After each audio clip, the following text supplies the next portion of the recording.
សួស្តីអ្នកទាំងអស់គ្នាជួបជាមួយខ្ញុំម្ដងទៀតហើយឧចាថ្ងៃនេះយើងមកសម្ដែងនៅខ្សែរឿងបរិចិត្តឆៅនៅអេពីសូតទី6ខ្ញុំសូមនិយាយបន្តិចមានអ្នកទាំងអស់គ្នាខ្លះអត់ច្បាស់អ៊ីដុងកាំងគឺជាប៉ារបស់ភីដុងកាំងមានបងប្អូនចំនួន4នាក់គឺឆៅអ៊ូកាំងគឺជាកូនប្រុសទី1មុកកាំងគឺជាកូនប្រុសទី2ថេកគូកាំងគឺជាកូនប្រុសទី3ហើយភីដុងកាំងគឺជាទូប្រុសរបស់យើងនឹងគឺជាកូនប្រុសទី4តោះបញ្យោប៉ុណ្ណឹងបានហើយចូលសាច់រឿងយើងហ្មងទៅភីដុងកាំងបំរុងយាដៃទៅវាយមុកកាំងដែលបានបើកទ្វារទៅហើយប៉ុន្តែអ្នកដែលបានបើកទ្វារនោះគឺជាមនុស្សស្រីម្នាក់ទៅវិញឈុនសិនបានឃើញសកម្មភាពដូចនេះក៏បានសោយនឹងនិយាយថាឯងស្មានតែគេឲ្យឯងវាយដោយងាយៗតើមែនទេអាល្ងងភីដុងកាំងក៏បានបែរមុខមកនឹងតបនេះមិនមែនជាហ្គេមដែលឯងកំពុងលេងទេតើបងប្រុសយើងនៅឯណាឈុនសិនបន្តបើយើងប្រាប់ឯងក្បាលរបស់យើងពិតជាគេយកទៅទាត់លេងហើយឯងស្មានតែយើងល្ងងតើមែនទេពេលនោះភីដុងកាំងក៏បានជន់ជើងឈុនសិនដែលបានបាក់នោះនឹងបន្តយើងពិតជាធុញទ្រាន់នឹងឯងខ្លាំងណាស់បើឯងមិននិយាយទេជើងឯងក៏មិនបាច់ដើរដែរឈុនសិនក៏មានការឈឺចាប់យ៉ាងខ្លាំងក៏និយាយទាំងឈឺនោះថាឯងមិនទាន់នឹងថាឋានៈរបស់បងប្រុសឯងគឺជាអ្វីនោះទេឯងគិតថាឯងប្រឆាំងនឹងឥទ្ធិពលរបស់គេបានតើមែនទេភីដុងកាំងក៏បានដកជើងចេញនិងអង្គុយនិយាយថាយើងពិតជាអរគុណសម្រាប់ដំបូន្មានរបស់ឯងប៉ុន្តែ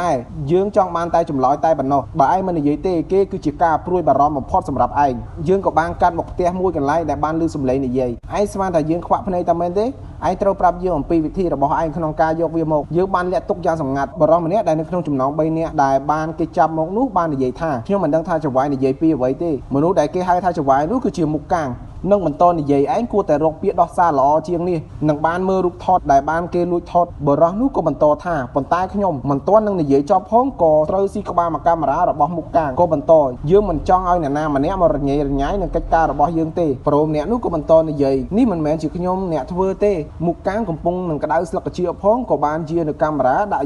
យករហូតដល់បែកឈាមបរិសម្នាក់ក៏ត្រូវជាកូនចៅមុខកាំងក៏បានមកប្រាប់ថាអ្វីដែលចៅហ្វាយឲ្យខ្ញុំរកគឺរកឃើញហើយចៅហ្វាយនឹងបានហុចនៅកាត់សម្គាល់ខ្លួនរបស់បរិសម្នាក់ដែលមុខកាំងបានវាយមុខកាំងក៏បន្តគេគឺជាផ្នែកគាំទ្រសហអាជីវកម្មនៅក្រុមហ៊ុន Senva Group នឹងត្រូវជាកូនចៅរបស់បងប្រុសធំរបស់ខ្ញុំគាត់នៅតែមិនទាន់ទុកចិត្តខ្ញុំសូម្បីតែខ្ញុំធ្វើរឿងជាច្រើនសម្រាប់គាត់កូនចៅម្នាក់នោះក៏បានសួរតើយើងគួរតែធ្វើយ៉ាងណាទៅចៅហ្វាយយើងគួរតែដោះស្រាយវាយ៉ាងស្ងាត់តើល្អទេចៅហ្វាយមុខកាំងក៏បន្តយើងបានដឹងពីគំនិតរបស់បងប្រុសយើងហើយឆាប់ដោះលែងពួកគេទៅវិញទៅកូនចៅម្នាក់នោះក៏មានការភ្ញាក់ផ្អើលនឹងបញ្ជាក់តើដោះលែងគេមែនទេចៅហ្វាយពេលនោះក៏ឮសំឡេងផេះកូនចៅម្នាក់នោះក៏ត្រូវស៊ីក្បាលមកកាមេរ៉ាយ៉ាងពេញទំហឹងពីមុខកាំងក៏ឃើញសភាពកាមេរ៉ាគឺខូចខាតយ៉ាងខ្លាំងនេះជាលទ្ធផលរបស់អ្នកដែលបានសួរច្រើនពីអ្នកដែលបានចាប់មកនោះមុខកាំងក៏បានដោះលែងទៅវិញនឹងបានបែរមុខមកក្រោយក៏គិតថាអាម្នាក់នេះពិតជាគួរឲ្យខ្លាចមែនមុខកាំងក៏បន្តជក់បារីដែលកូនចៅគាត់ដុតឲ្យនិងបន្តសួរថាតើឈុនសេននៅឯណាកូនចៅម្នាក់នោះក៏តបគេគួរតែនៅយាមនៅមុខផ្ទះរបស់ចៅហ្វាយអញ្ចឹងខ្ញុំនឹងខលទៅគេមុខកាំងក៏និយាយឆាប់ប្រាប់គេឲ្យរៀបចំនៅកន្លែងនឹងបញ្ចេញចំហាយទឹកមួយចំនួនមុនពេលយើងទៅអង្គុយជាមួយបងប្រុសរបស់យ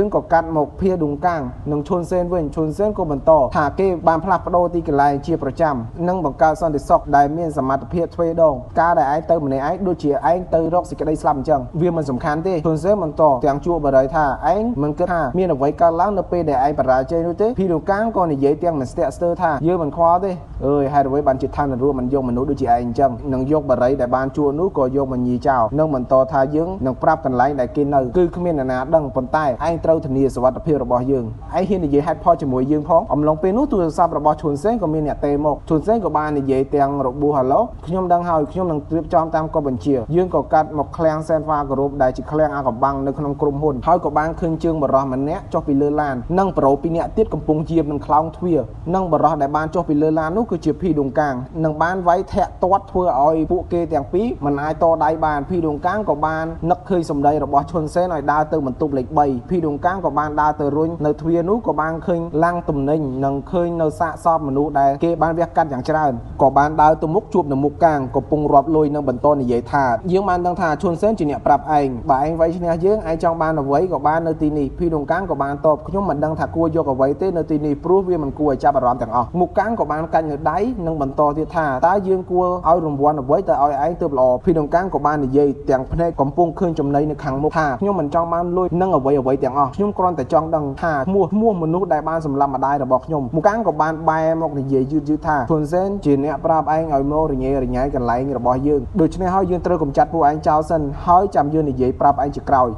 យើងក៏បានឃើញឡាំងដែលប្រឡាក់ឈាមនិងមិនដឹងថានៅក្នុងឡាំងនោះគឺជាអ្វីនោះទេយ យើងក៏កាត់មកការនិយាយគ្នារបស់ភីដុងកាំងនៅមុខកាំងភីដុងកាំងក៏បានតបទៅថាកុំបំបែកនៅសាច់រឿងខ្ញុំធ្លាប់ទុកចិត្តមនុស្សដែលនៅក្នុងគ្រួសារប៉ុន្តែពួកគេគឺកុហកនិងបោកប្រាស់ខ្ញុំពួកគេគឺជាមនុស្សអាក្រក់លើមនុស្សអាក្រក់ទៅទៀតមុខកាំងក៏និយាយទាំងកំពុងមួដែលឲ្យថាសម្ដីឯងបែបនេះហើយបានជាអ្នកគ្រប់គ្នាស្អប់ខ្ពើមឯងកុំយកវាមកលាយឡំខ្ញុំគឺជាអ្នកដើរចេញពីគ្រួសារដើម្បីចាក់ចេញពីកាកសំណល់គួរឲ្យខ្ពើមមុខកាំងក៏បន្តយើងដឹងថាមនុស្សដូចជាឯងល្អយើងក៏សប្បាយចិត្តពេលឯងចេញពីផ្ទះនឹងបានលូកយកលុយមកដុំយកមកបាចនឹងបានស្ទុះយកដៃដាល់មកទម្លុះនឹងលុយមកភីដុងកាំងប៉ុន្តែភីដុងកាំងក៏បានគិតផុតមុខកាំងក៏បន្តហេអាក្មេងតើឯងចង់រត់តាណាអំបញ្ញមិញឯងនិយាយពិតជាលយខ្លាំងណាស់យើងចង់ស្ដាប់ម្ដងទៀតនឹងបន្តឯងមិនឃើញពួកមនុស្សល្ងីល្ងើដែលចូលចិត្តលុយទាំងនោះទេហេតុអ្វីបានជាឯងមិនមានចរិតដូចពួកគេបន្តិចអញ្ចឹងយើងបានយល់ហើយមូលហេតុដែលឯងចេញពីផ្ទះមុខកាំងក៏សម្រុកចូលនឹងនិយាយបន្តទៀតថាប៉ុន្តែបើឯងប្រឆាំងជាមួយនឹងក្រុមហ៊ុន Senfa Group នឹងទទួលបានលទ្ធផលដែលឯងស្មានមិនដល់ក៏បានប្រើក្បាច់ MMA រត់ឆ្វេងគិតស្ដាំបានដាល់ទៅភីដុងកាំងមួយដៃធ្វើឲ្យភីដុងកាំងបានខ្ទាតបន្តិចប៉ុន្តែ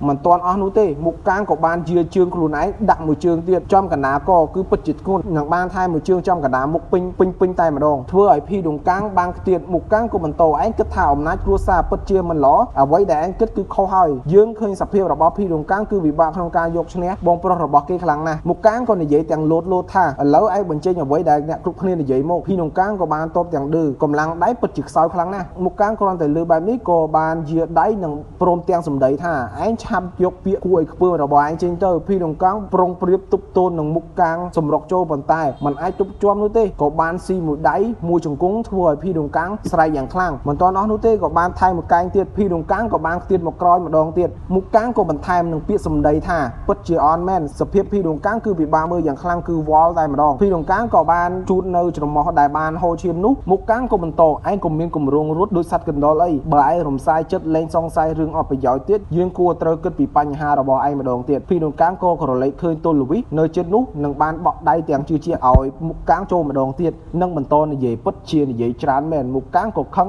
ឯងពិតជាចង់ស្លាប់មែនតើហើយយើងក៏កាត់មកក្រៅឃ្លាំងវិញក៏បានឃើញបរិសម្នាក់ដែលនិយាយទូរស័ព្ទថាបាទចវាយពួកគេបានជួបគ្នាហើយប៉ុន្តែពួកគេមិនទាន់ចេញក្រៅខ្ញុំនឹងរងចាំមើលបន្តទៀតវាមិនមានអ្វីគួរឲ្យបារម្ភនោះទេយើងក៏បានឃើញនៅប្រូម្នាក់ដែលមុខកាំងបានវាយក្បាលមកកាមេរ៉ានោះគឺមិនមែនជាគ្នារបស់ថាអ៊ូកាំងនោះទេគឺជាមនុស្សដែលបានបន្លំខ្លួនចូលមកប្រូបែកក្បាលនោះក៏និយាយសួរថាតើយើងគួរតែធ្វើអ្វីបន្ទាប់យើងគួរតែរងចាំបែបនេះរហូតតាមមែនទេយើងក៏បានឃើញអ្នកដែលបាននិយាយទូរស័ព្ទនោះគឺថេកគូកាំងក៏មិនតន់និយាយតើមានអ្វីកើតឡើងពេលដែលអ្នកប្រុសប្រយុទ្ធគ្នាពួកឯងគួរតែមើលនៅទីនោះ2ទៅ3ថ្ងៃទុកជាថ្ងៃសម្រាប់របស់ពួកឯងយើងនឹងទៅទីនោះឆាប់ថេកគូកាំងក៏បានដាក់ទូរស័ព្ទចុះនិងបន្តទាំងជួបបរិយថាមុខកាំងឯងឈួតអីទៅនៅទីនោះម្នាក់ឯងនេះជាអ្វីដែលទេវតាបកគលឲ្យយើងបរិសម្នាក់ដែលជាកូនចៅនោះក៏បានសួរទៅថេកគូកាំងថាប៉ុន្តែចវាយយើងគួរតែអង្គុយមើលបែបនេះរហូតតាមមែនទេហេតុអ្វីបានជាឯងសួរយើងបែបនេះខ្ញុំកំពុងនិយាយពីភីដុងកាំងចវាយយើងគួរតែចាត់ការគេចោលមុននឹងប្រឡែងគេទៅក្រៅថេកគូកាំងក៏និយាយទាំងជួបបរិយថាឯងមានសិទ្ធិអ្វីនិយាយបែបនេះដាក់អូនប្រុសរបស់យើងខ្ញុំមិនមានន័យដូចនេះទេចវាយគ្រាន់តែជាគំនិតបន្តិចរបស់ខ្ញុំទេយើងសួរឯងហេតុអ្វីបានជាឯងខ្លាចជាឃាតករខ្ញុំចង់នៅចិត្តចវាយសម្ដីរបស់ខ្ញុំចង់ឲ្យគិតលើមនុស្សប្រភេទភីដុងកាំងគឺពិតជាគ្រោះថ្នាក់ឯងត្រូវចងចាំយើងគិតអ្វីចង់ធ្វើអ្វីគឺពួកគេស្មានមិនដល់ដូចជាឃ្លាំងដែលពួកគេយកពួកដែលជាសម្រាមនិងកាក់សំណល់ផលិតលក់នៅទីនោះយ៉ាងច្រើនដោយមិនប្រាប់យើងមួយម៉ាត់នឹងបានញិចបរិយចោលនិងបន្តនឹងសម្ដីទៀតថាយើងយល់ច្បាស់ថាមុខកាំងគឺជាជើងឯកកីឡាករដែលខ្លាំងប៉ុន្តែការប្រយុទ្ធជាមួយភីដុងកាំងយើងមិនដឹងថាអ្នកណាឈ្នះនោះទេយើងក៏លេចមកមើលការប្រយុទ្ធវិញគឺមុខកាំងក៏បានជាដៃទៅដាល់ភីដុងកាំងយើងក៏បានឃើញចុងទូលវីចាក់សម្ដៅទៅកែវភ្នែករបស់មុខកា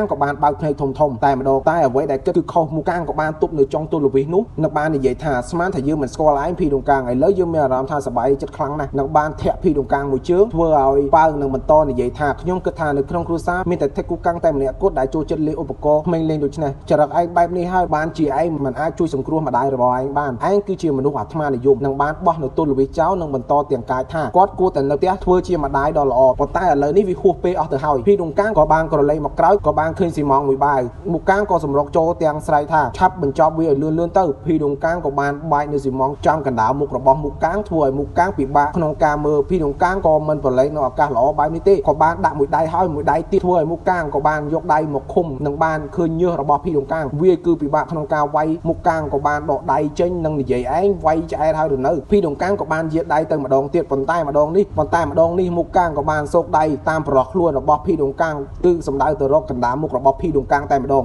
ធ្វើឲ្យភីដុងកាំងផ្ងាទៅខាងក្រោយពេញទំហឹងតែម្ដងមុខកាំងក៏បន្តនិយាយស្នាដៃរបស់ឯងគឺពិតជាខ្សោយបើឯងចង់សុកឯងបំភ្លេច រឿងពីមុនចោលហើយមកធ្វើការនៅក្រៅបញ្ជាយើងស្ងាត់លុយគឺអាចដោះស្រាយបញ្ហាជីវិតជាច្រើនហើយឯងច្បាស់ជាមានអំណាចនៅលើមនុស្សជាច្រើនគុំនិយាយរឿងលុយនិងអំណាចជាមួយខ្ញុំគឺលឺហើយពិតជាគួរឲ្យខ្ពើមណាស់ឯងមានឃើញកាកសំណល់ដែលពួកឯងបានបង្ហូរចូលនៅក្នុងទឹកទេគឺជាជាតិពុលអាចសម្លាប់មនុស្សបានការបំពេញលើការគ្រប់គ្រងកាកសំណល់អាចនឹងត្រូវផ្ដោតទានទោសរហូត7ឆ្នាំឬពីនៃជាទឹកប្រាក់70លានវ៉ុនឯងឆាប់ឈប់និយាយទៅកុំឲ្យខ្ញុំចង់សម្លាប់ឯងច្រើនជាងនេះយើងគួរឲ្យសម្រាមនៅជាមួយសម្រាមគ្នាវាពេលនោះភីដុងកាងក៏បានបើកនៅឧស្ម័នបញ្ចេញមកខាងក្រៅផ្សាយភីពីបន្ទប់មុខកាងក៏បានបិទច្រមុះនិងបន្តឯងពិតជាឈួតហើយនេះជាឧស្ម័នដែលមានជាតិពុលភីដុងកាងក៏សម្រុកចូលដោយមិនខ្លាយអ្វីទាំងអស់មុខកាងក៏បានបើកភ្នែកធំភីដុងកាងក៏បានស្ទុះបាត់មួយដៃមុខកាងក៏បានវាយទៅវិញពីរនាក់នោះមិនចុះចាញ់នោះទេក៏បានមាត់គ្នាទៅវិញទៅមកវែងផងស្ដាមផងនិងបានចាប់នៅស្មាម្នាក់ម្ខាងយ៉ាងមានការឈឺចាប់រហូតដល់បានប្រឡែកនឹងបានបញ្ចេញកម្លាំងចូលនៅក្នុងកណ្ដាប់ដៃក៏សម្រុកចូលម្ដងទៀតជាលើកចុងក្រោយភីដុងកាងក៏ស៊ីមួយដៃមុខកាងក៏មិនខុសគ្នានោះដែរនឹងបានខ្ទាតទៅម្នាក់ម្ខាងភីដុងកាងក៏មិនបោះបង់នោះដែរក៏បានវាទាំងរបួសរួមទាំងទូលលវីជាប់នៅដៃមុខកាងក៏មានការភ្ញាក់ផ្អើលយ៉ាងខ្លាំងក៏គិតថាស្អីគេពេលនោះភីដុងកាងក៏សម្រុកឡើងលើមុខកាងដើម្បីយកទូលលវីចាក់មុខកាងក៏ខំទប់នឹងកម្លាំងសង្កត់របស់ភីដុងកាងប៉ុន្តែមើលទៅមុខកាងមិនអាចទ្រាំទ្រង់នឹងការសង្កត់របស់ភីដុងកាងបានទេរហូតដល់ចាក់ទម្លុះសាច់របស់មុខកាងបានសម្រេចយើងក៏ឃើញទ្វារដែលភីដុងកាងបានចូលនោះបានបើកនឹងឃើញដៃសុទ្ធតែឈាមលុកចេញមកក្រៅអ្នកដែលបានដើរចេញនោះគឺជាភីដុងកាងអូខេសាច់រឿងរបស់យើងក៏ដល់ទីបញ្ចប់អរគុណដល់អ្នកនរគ្នាសម្រាប់ការទស្សនាជួយចុច like subscribe comment ដើម្បីទទួលបានវីដេអូថ្មីៗបាយបាយ